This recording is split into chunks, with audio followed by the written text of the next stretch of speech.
Thanks for tuning in to Proline TV, the Our Lads Football Network. We're talking NFC West, the Seattle Seahawks.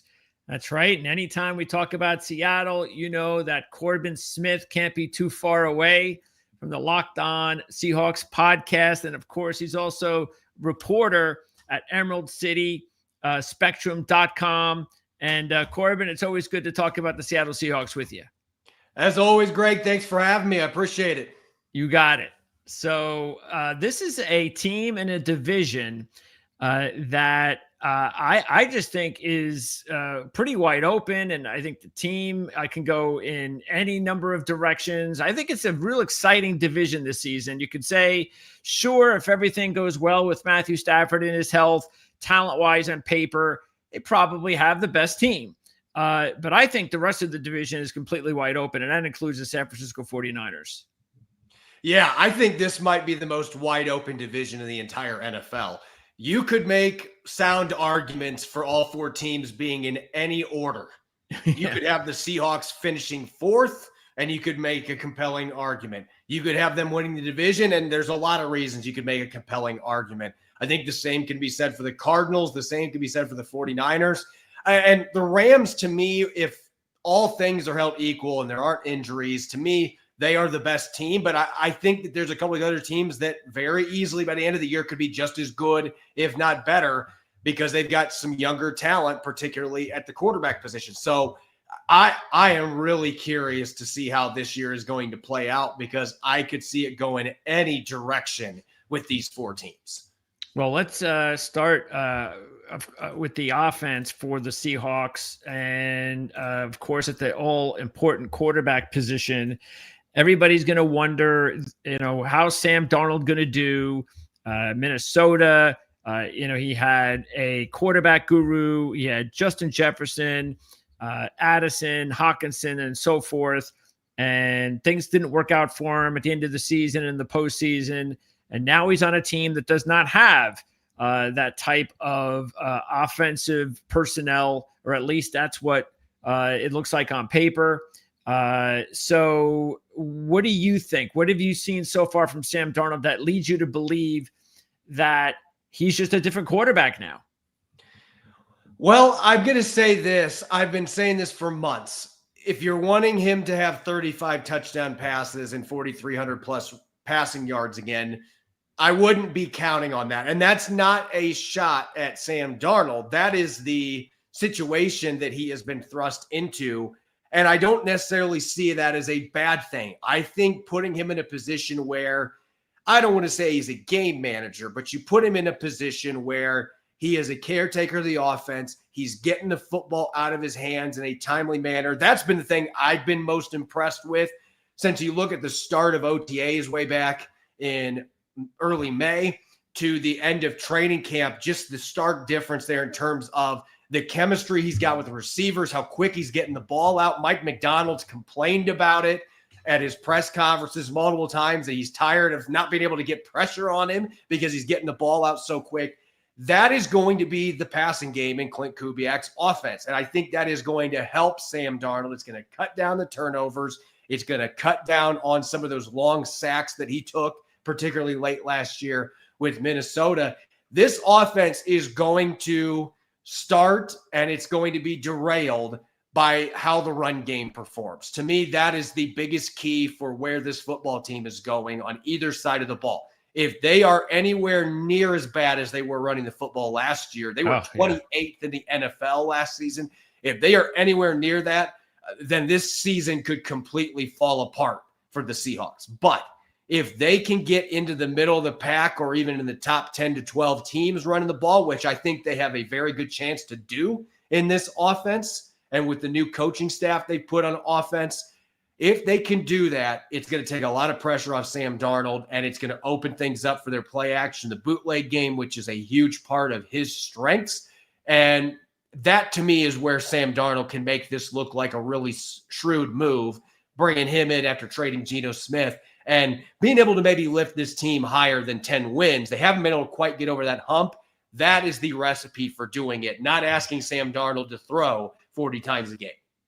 Yeah, and it's going to be really. I think it's going to be very fun watching this new offense. Similar, and by the way, it's going to be very similar in a way, strategy wise, to my team, the Jets. Like end of the NFL rankings and rushing, just like Seattle, and yet they are just going to be running the ball this year. They're going to be a physical running team, and that's what Seattle wants to do. They bring in Oots at fullback, and I've seen some great plays already from him blocking. Matter of fact, and I know it's just a fourth number 4 tight end, but we talked about this. I love Nick Callerup. I mentioned this to you when we talked about this kid is just a monster blocker. And lo and behold, he makes the team, which tells you everything you want to know about what this offense is all about and going to be all about. And that's running the football and being physical. Yeah, that was the biggest surprise as far as players that made the 53. I did not have Nick Callerup making this roster, but there were some really impressive blocks in the run game in the preseason from number 89. He had a couple catches in the passing game, and if you get anything from him in that regard, that is the cherry on top. But it's about the identity that they are building in Seattle. They want to get back to that physical, hard-nosed, grind-it-out style, and it's fitting with what Mike Macdonald has been around all those years in Baltimore. That's what the Ravens wanted to do. He wants to have a Ravens-style offense, and now they've got the personnel to be able to do that, both in the trenches, adding a fullback, the tight end situation. You've got receivers that want to get after it in the blocking game as well. They now have the personnel to do it. It's really going to be all about that offensive line and just how much they have improved from last year. John Benton, from my viewpoint already, the longtime NFL offensive line coach, has been a huge difference maker for the Seattle Seahawks. Yeah, talk a little bit about that line, especially. I mean, staying healthy is going to be really important. Lucas on the right side. They spent 3 draft picks on the line. Of course, Zabel being the biggest one. So what do you think? How's the offensive lineman coming around? I think that line, at least with the starting group, the first time in a long time, there is a sense of optimism. And it starts with Gray Zabel, because he has been everything Seahawks fans were hoping for so far. Now, we'll see what he looks like in regular season games. That's always the caveat here. But, man, was he impressive in their preseason contest, the 2 that he played in. They were running for almost 9 yards a carry when he was out there in those 2 preseason games. His athleticism, his lateral agility, and his ability to get to the second level and finish guys off. He loves to pancake dudes. That has been contagious. And he's got a former college teammate that's won the center job in Jalen Sundell, who was the surprise undrafted rookie to make the team last year. He's now their starting center. And, oh, by the way, those 2 guys, they were college roommates for 3 years at North Dakota State. So they've got built-in chemistry. There's continuity that you don't normally get with a rookie coming into the NFL there. You've got Charles Cross going into his 4th season with really high expectations. Abraham Lucas is back healthy after battling knee injuries the last couple of years. He looks healthy. Anthony Bradford came in leaner and lighter, and he's played really well in this scheme. So there's a lot of reason for optimism. Now, we'll see if that carries into regular season games, and what they did in the preseason can at least somewhat translate. If it does, then this offensive line just being average, they were not good last year and they won 10 games. If this group is average, this is a 12-win football team, in my opinion. Which lineman do you have the most confidence with if he at the backup, if that particular player has to come in and spell someone? It would be Oluwatimi, because Mike Macdonald talked about this. If they had injuries at guard, Sundell would slide to one of the guard spots, and they would put Oluwatimi in at center. I think that would be their first contingency plan. And I thought he looked pretty good second half last year. Unfortunately, he got Wally pipped. He had a back injury in training camp, and that allowed Jalen Sundell to steal the job from him. Okay, interesting.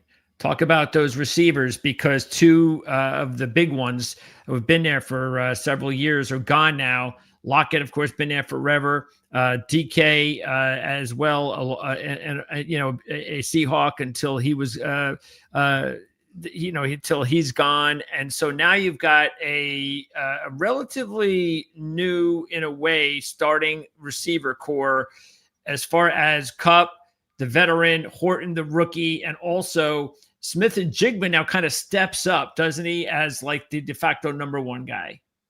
Yeah, JSN, in my opinion, is on the fast track to being a top 10 receiver in the NFL. He had 100 catches last year with DK Metcalf and Tyler Lockett on the roster.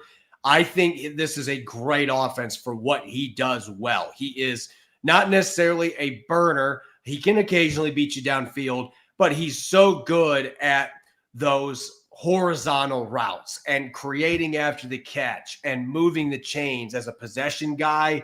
He just does a lot of the things that I think are going to really be accentuated well in what Clint Kubiak's offense is all about. And he can play on the boundary. That was kind of a lot of people were saying, well, where's he going to play with Cooper Kupp being there? They're both slot guys.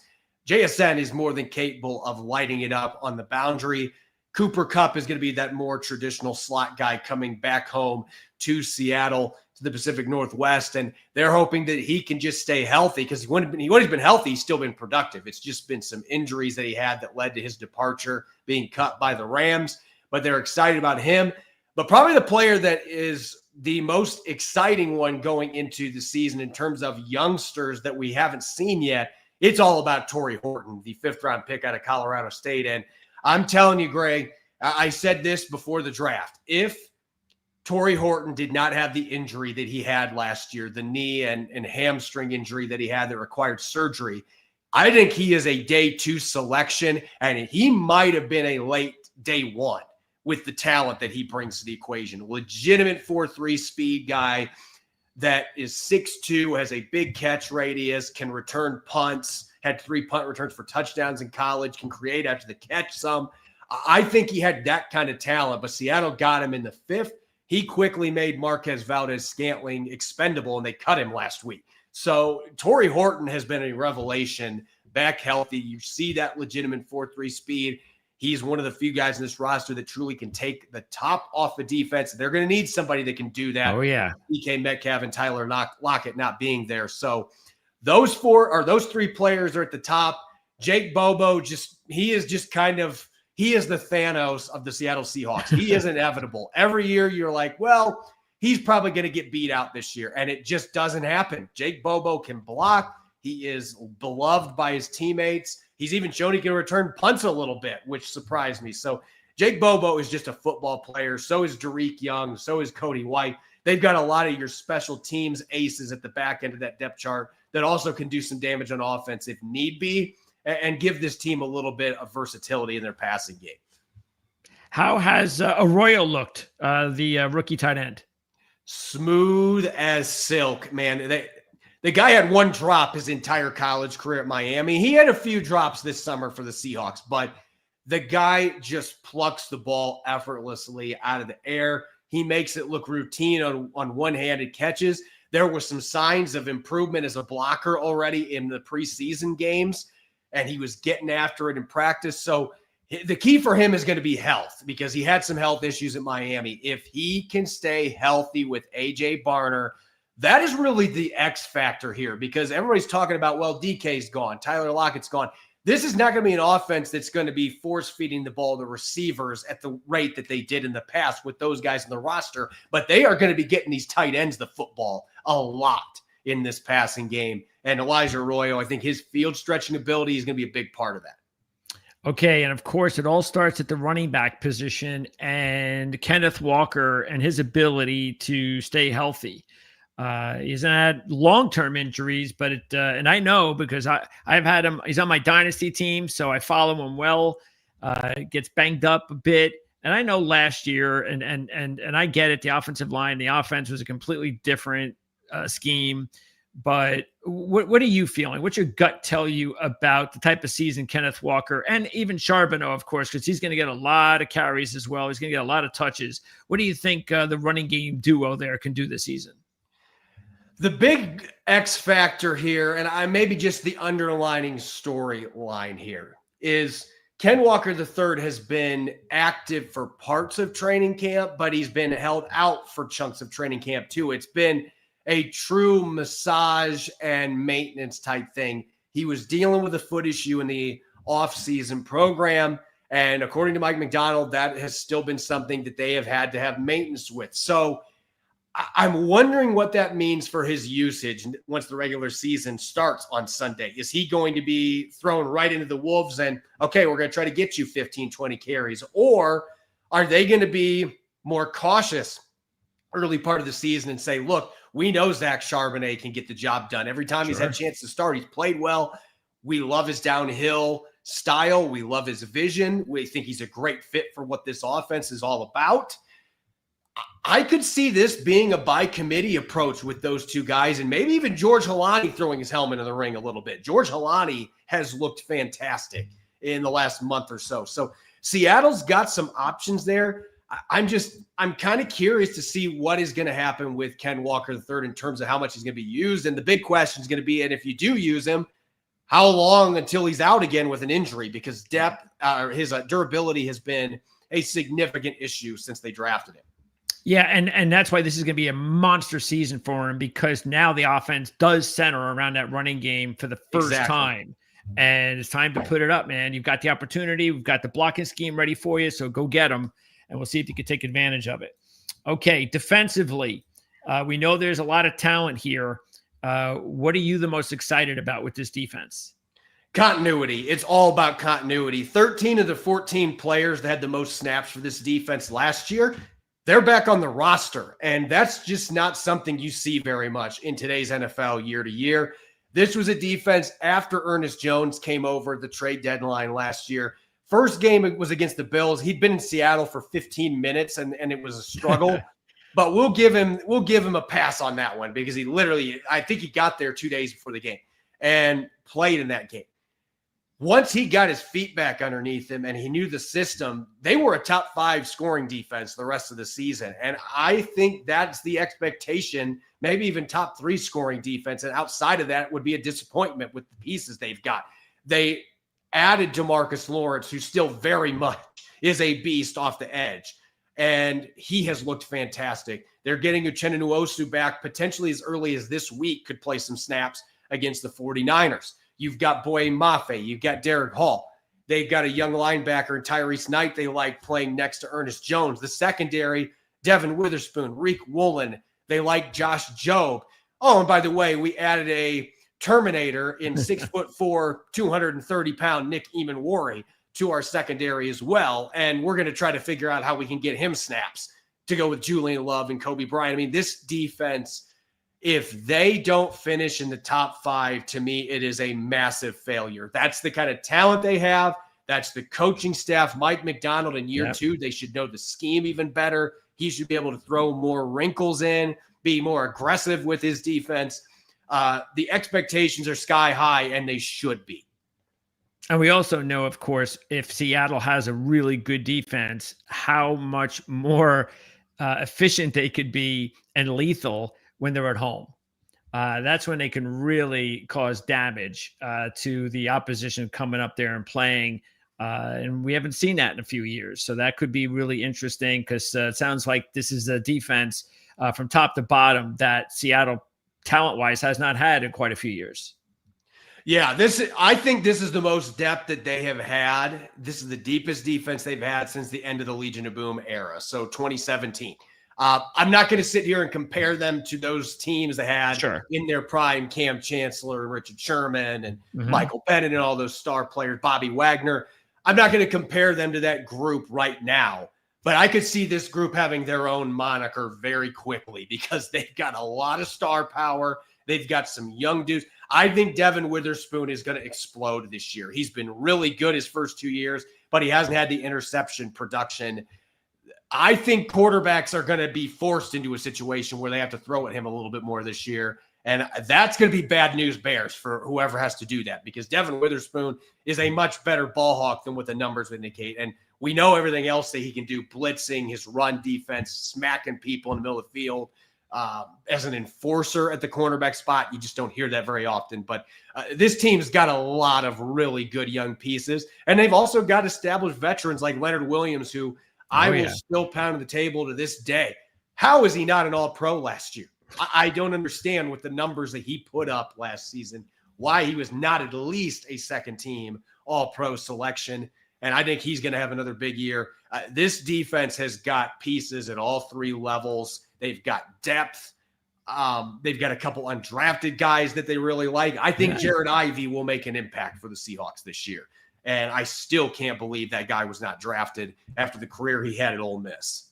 Yeah, looking at it, it's like what there's I think there's as many as 7 CFAs on the practice squad, 3 on the 53-man roster. There's 8 draft picks on the 53-man roster. The team signed a 5th-round draft pick from the Rams that's on the practice squad. And the round 7 pick, Ricky White, is also on the practice squad. What is there? Only one rookie that didn't make it? Was it Martinez? Yeah, and Martinez was on the practice squad till today. And from my understanding, they're hoping to bring him back next week. Okay. So that's a lot of rookies, and that's a lot of fresh, young talent that Seattle is incorporating into this team. But again, throwing the fact that, like you said, there's all this continuity on defense. It's not like they're throwing the rookies into like big roles or anything like that. There are a few guys, but that's every team's got that. So there's a lot of hope there that this infusion of youth and depth, like you said, can really make Seattle a really tough team, not only in 2025, but in seasons to come. That's what you have in the draft, and there were a lot of draft picks there. So we'll see who ends up developing the most. Give me a sleeper, someone either offensively or defensively that maybe most people don't know about that maybe they should. I'm going to say the name I already said earlier, George Holani. You need to know who George Holani is. And Ashton Jeanty is the best running back that I have scouted in the 14 years that I've been in this business. And Ashton Jeanty had to fight to get reps 2 years ago because George Holani was the starter, and George Holani sending him off for a little. George Holani is a really good football player. He makes tackles on special teams. He's listed as their starter on kick returns, at least unofficially today. They announced their depth chart. And so he's going to be returning kicks. He can catch the ball like a receiver. I believe he had 90 catches in his college career at Boise State. Look, Ken Walker III, you're hoping he stays healthy. Zach Charbonnet, you're hoping he stays healthy. I'm more worried about that on the Ken Walker front, obviously. But a guy like George Holani that can really play that third down role and 2-minute offense and can come in and pluck the ball out of the air, can pass protect, pick up blitzes. George Holani is going to play some snaps for the Seahawks in the backfield this year. And I think he's got a chance to be a surprise player on offense. And Jared Ivey, as I mentioned, on defense, look, you just can't ignore big number 51. He just shows up, and it was on Ole Miss tape. I don't care. He ran a 5.15 40-yard dash, and maybe he doesn't look like the most athletic guy.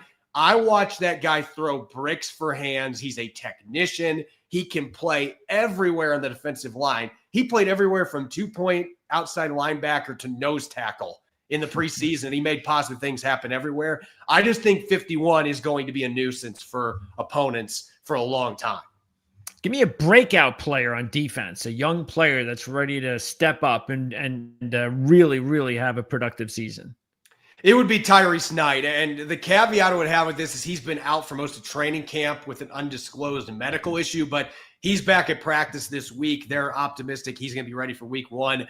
I thought he was fantastic for a 4th-round pick last year, and he and Ernest Jones grew up together very quickly. And I just think this guy with his blitzing ability, his smoothness in coverage, his nose for the football, I think number 48 is going to become a household name here as the running mate with Ernest Jones. And as long as they can keep those two guys healthy, they've got a really fun inside linebacker duo to pair in Mike McDonald's defense. One of our viewers has a question for you, Corbin. Well, if I had to guess right now, I would say that Torrey Horton's going to play. He was out on the practice field yesterday. We haven't gotten any official updates from the Seahawks since they don't have to have an injury report until tomorrow. But he is trending where he's going to be able to play on Sunday. Okay. How's special teams looking?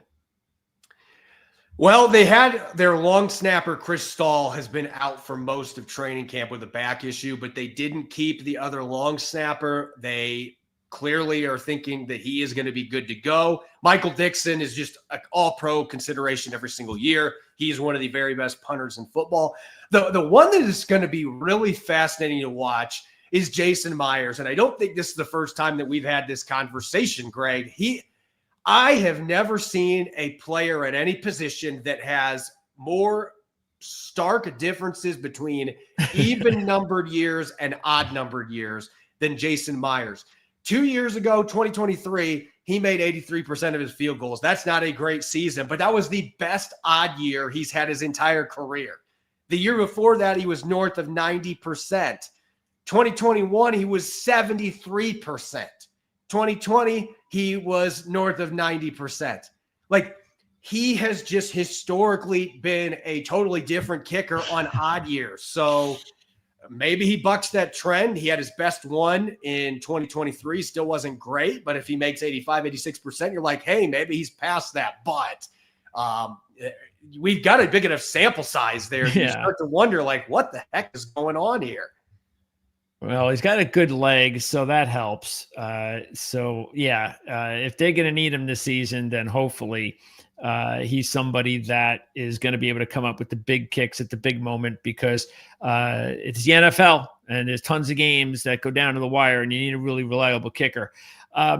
Which one of these, out of these players, and by the way, I mentioned Chris Paul was plucked off the Rams practice squad. Yep.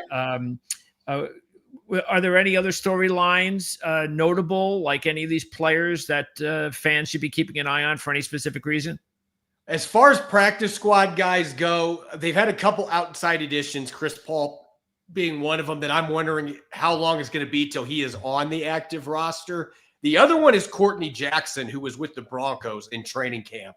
Legitimate 4.38 speed, had a really good preseason for the Broncos, but they had too much depth at receiver, couldn't keep him.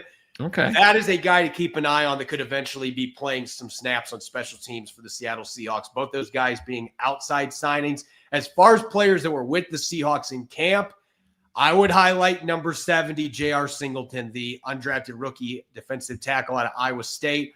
He really started to pick up steam late in the preseason. He had 2 tackles for loss, a sack, and a forced fumble against the Packers in their final preseason game. And he could play a few different spots along the front line.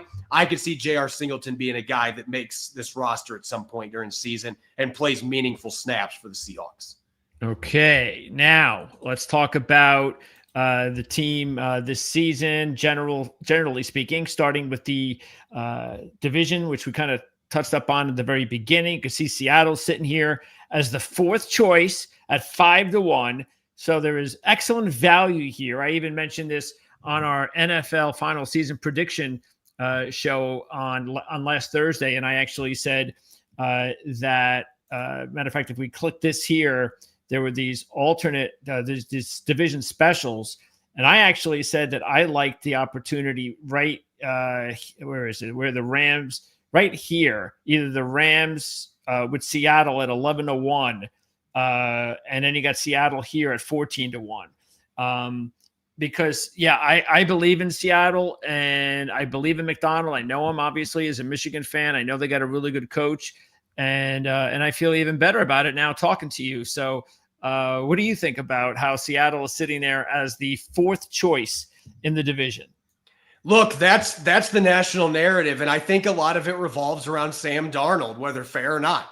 I think a lot of your experts out there nationally just aren't buying this team because of the quarterback change. And look, I don't know that Sam Darnold is going to be as good or better than Geno Smith. I was a pro Geno Smith guy the entire time he was the starter. I thought he played a lot better than his stats indicated, and they didn't do a lot to help him with the offensive line. But I just look at the defense they've got coming back. Yeah. Again, this should be a top 3, top 5 scoring defense. I think they have that kind of talent, a championship caliber defense that Mike McDonald is going to be coaching. They've got an improved offensive line. I think they have a much better offensive coaching staff. They have a true NFL offense this year, which they didn't have last year. Yeah, that's true. They're going to run the ball, and they're going to be effective at it. I think people are sleeping on these guys. I really do. I mean, they won 10 games last year. And I just think that this team has a chance to be significantly better than that team that won 10 games. I don't know if it yields many more wins necessarily, but I think 4th, if I'm a gambling man, I'm jumping at the chance to try to take, because I think Seattle's going to be a lot better than that. this year. Well, the win total is only at 8.5. So basically, if you pick Seattle to go over the win total projection, you're only expecting them to be a over 500 team. That's it, a winning team, and you win this bet. And I don't think that's that difficult of a proposition. I think they're a 12-win team, Greg. That's my prediction right now. 5-1 on that. All right. I think this team, we'll see, could the offensive line hold them back again? Maybe. Could Sam Darnold turn into a pumpkin? I don't think that's going to happen. But I just think this team has the blend of experience and youth. They've got the coaching. They've got the depth.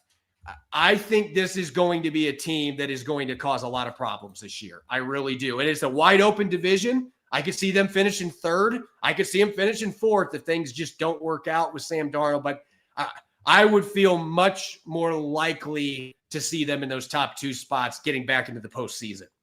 Yeah, and getting back to what you were saying about Geno, and I think you already kind of hit it. And the bottom line is that because of the way that the team is structured now, better coached, better talent, that it would have been nice to have Geno here with this team, but he's not. And even if Seattle winds up being better, I don't think it's a knock on Geno at all. It's just that Geno just wasn't on the team at the right time, and I'm sure we'll see that. And he wanted out, Greg. I mean, it was obvious. He wanted to play for Pete again, and the Seahawks allowed that to happen. So yeah, I think it was kind of a mutual thing that ended up happening. What do you think about the schedule? Do you think the schedule will not impede their ability to win as many games as you think? I think they've got a favorable schedule. There's not a glaring stretch where, like a couple of years ago, they had a stretch with a game with the Eagles, the Cowboys, and 2 games with the 49ers in their peak, all in a 4-game span. There's nothing like that in this schedule. They've got a lot of winnable games that are stacked together, and they get the advantage of playing a lot of home games early too. I think the schedule shapes up nicely for them, especially late in the season with games against teams like the Colts and the Panthers. I think they've got a nice setup here to be able to go off and win 11 or 12 games. Yeah, the AFC South is not a bad matchup either. That's a division that it's very possible 3 teams in that division could all end up under 500. There might be some improvement there, but on paper, it's a division that you want to play. If you had your druthers, you'd rather not play the North or even the West for that matter, or even the NFC North. So it's not a bad matchup. Corbin, tell me a little bit about the website, emeraldcityspectrum.com. You've been with them now. Is this going to be your second football season with them? No, I started this in February. This will be my first football season. Very first. Spectrum. I launched it in February after I departed Sports Illustrated. And so that's emeraldcityspectrum.com. We have Seattle sports coverage for all the major pro and college teams, all on one site. We've got beat reporters that are credentialed covering those teams. So if you're wanting coverage on Gonzaga soccer, we've got you covered. If you're wanting coverage on University of Washington baseball, we've got you covered. Huskies football, Seahawks, Storm. When the Sonics eventually come back, we'll have you covered. emeraldcityspectrum.com. Right now, we have a discount 35% off of all annual subscriptions. And that is for the entire year, just with the code Huskies at checkout. And oh, by the way, as an add-on, anybody that subscribes from August 29th to the end of the day, September 4th, you're entered in for 2 ticket drawings we have to win tickets to see either the Mariners or the Huskies this Saturday against UC Davis at Husky Stadium. So go ahead and give out that code again. Huskies. Oh, that's easy. Huskies. And this is the website right here. So this means that what do you have a percentage of the information is free, and then the percentage is only for membership, or how does that work? No, the 35%, it's normally $60 for a yearly subscription. So that just means they get it at 35% off from that. Okay. Our videos and podcasts are available for all. They say preview next to them, including our podcast that we just posted today, Emerald City Spectrum Daily. And our written articles are behind a paywall for subscribers only. Got it. Okay. Well, the site looks good. Very easy to navigate. And again, like you said, if you're in this, especially if you're a fan of this part of the country, then this is the best site that I've seen. So why not take a chance and support the channel, support a local business, a local owner. I Support know local journalism. That's right. That's important. And I look forward to talking to you during the season. Let's hope that this is a really nice, exciting season for the team, Corbin. I know it'll be. Fans are starving for it, and if it is, then I really hope we get the opportunity to talk again and have some fun with it this season. So I appreciate your time as always, Corbin. Thanks, Greg. I appreciate it. Sorry that the lights went out. Yeah, I was wondering. I was like, oh, yeah. We just liked it that way. I have it set up on a generator, but the light did not come back on. So Okay. So I couldn't get up to go turn it back on. So at least we're still there's still a connection here. That's an important thing. Yep. Thanks, Corbin. Thanks, Greg. Appreciate it. You got it. All right, that's Corbin Smith again. You can check him out over at Emerald City Spectrum. And Corbin's been with us for several years. Matter of fact, Corbin helps me tremendously to update what's going on with the Seattle Seahawks for the Ourlads Football Network and ourlads.com. We have links in the description of this video in case you haven't heard of Corbin before, if you're new to Corbin and the work he does. And I'm not kidding. I mean, if you're really into the sports that he highlights on the website, give it a try. I mean, it's you got the discount there as well. It is important to give back and to support the local writers. There's a lot of national ones out there. You got the big national companies out there, and they can. A lot of them, they do good work. Nobody's saying they don't. And they get valuable insight as well. But the insiders, the ones that really mattered, in my opinion, are the local guys, which is why we do this. This is why I like to have as many interviews, especially with all 32 teams. Matter of fact, right now, we have scheduled, we only have a couple of days left before the beginning of the season, but we have scheduled all 32 team previews. So Corbin was one of the last remaining. We still have a couple to go. I think it's Green Bay tomorrow and Cincinnati and New Orleans. I believe those are the only three that we have left. And again, this is why I love contacting these analysts that are right there with their teams in the cities, goes to the games like Corbin. And not all of my analysts do that. Some of my analysts are out of the area, but they do a great job following the team. Obviously, they know what they're talking about. But having guys like Corbin, especially, that can go to the games and has connections, within the media and the team, extremely helpful. And so, again, if you haven't heard of Corbin before, check it out. Check the website out. And what you also do is check out the comment sections of the website and the YouTube and all that kind of stuff. And they're going to let you know what kind of a site it is and what kind of reporter Corbin is. So, again, check it out. And I'm sure we'll talk to Corbin during the season if it's as profitable and exciting as the season I think is going to be. Stay away from injuries, things of that nature. And I think Seattle's going to have a heck of a season. I'm really going to be interested to find out how it all unfolds. We are going to also wrap things up, like I said, with the rest of our team previews in the NFL tomorrow. And I'm not sure if we have, I think actually tomorrow might be the very last day. I think we have all three of those interviews lined up: Packers, Saints, and Bengals. We are also going to be talking tomorrow. Well, let's see. Today we had our NASCAR coverage. We have our horse racing coverage coming up on Thursday.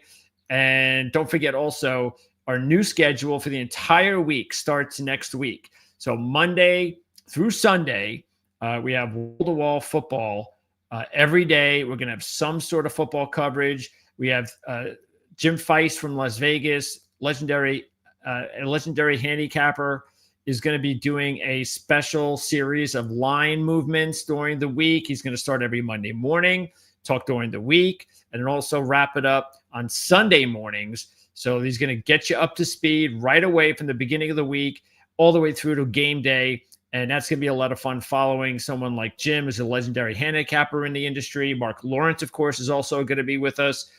He's going to do his thing. He's got the Playbook ATS podcast show on Thursdays. And he's also the publisher of this magazine. So if you're really into handicapping college football, there's a page for every college football team. There's 2 pages for every NFL team. This magazine, you can't do without it if you're into handicapping college football and the NFL. It's got wall-to-wall trends, stats, and all sorts of cool information. So check that out. There's links in the description of all of this stuff on all of our videos, including for Corbin. You can follow him on social media, so check that out.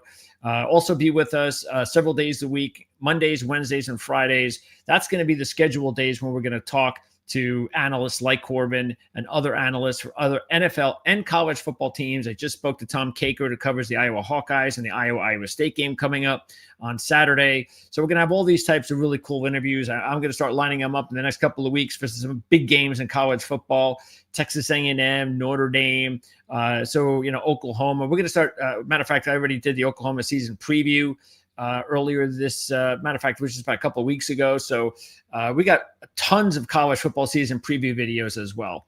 So anyway, we're going to get out of here and let me know what you think about the show, what you think about Corbin. How many wins do you think Seattle will get? Do you believe Seattle is a 12-win team like Corbin? If you do, that's 5-1 on the money line. 5-1 if you think Seattle's a 12-5 team. Or if you do it like I'm going to do it, where you can take Seattle to win first place and the Rams second, or the Rams first and Seattle second, it's 11 or 14-1 odds. I like that as well. So we've talked about that for the last couple of weeks on all of our shows. We've given predictions from all sorts of handicappers as well. We've gone over all of the teams in the NFL on all of the win totals. So you can check that out anytime you like. Just go to the college football and NFL sections for all of our season previews. And I can't wait for the NFL season to begin, because once it begins, no more season previews. Instead, I can just contact guys like Corbin and all my other contacts in the NFL, have these nice little cool 15-minute interviews where we can talk about what's going on that week and preview the next week's games. So it's going to be really fun. I can't wait. Same thing for college football. And then we're doing all sorts of other stuff as well. We talk NASCAR. We talk horse racing. We will be getting into hockey again real soon once that season begins. So check us out here on Proline TV, and also check us out over on the Ourlads Football Network at ourlads.com. I was showing you the depth chart for the Seattle Seahawks. It's the best depth chart in the industry, bar none. All of the top updates on all. Matter of fact, did you see Martinez in there? No, he wasn't in there, because as soon as Martinez was let go, our lads had that depth chart updated. They do it better than anybody. NFL, college football. And once we get off-season wise, when I talk to Corbin in the off-season, which I will, and I'll interview Corbin and we'll talk about free agency, the NFL draft.